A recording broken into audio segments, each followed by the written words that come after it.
We had to go into our communities and teach young people how to navigate law enforcement when their rights might be violated.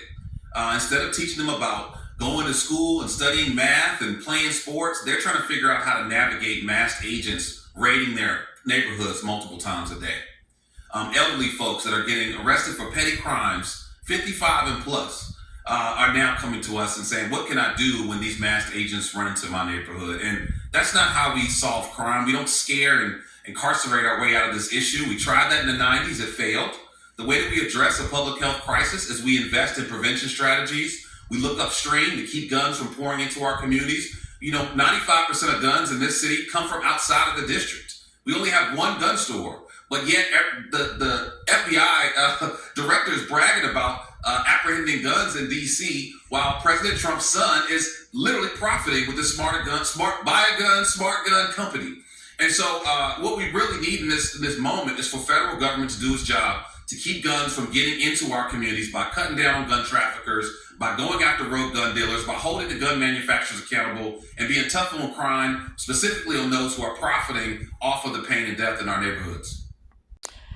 I hope everyone that heard that can really ask themselves a question.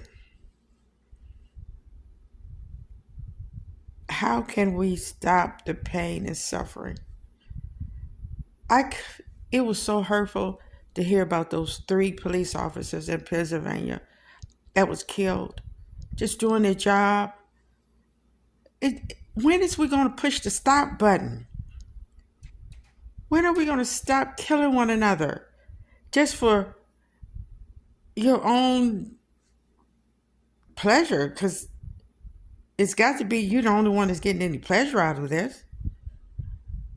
3. And not saying anything about the countless ones that were killed that very same day too.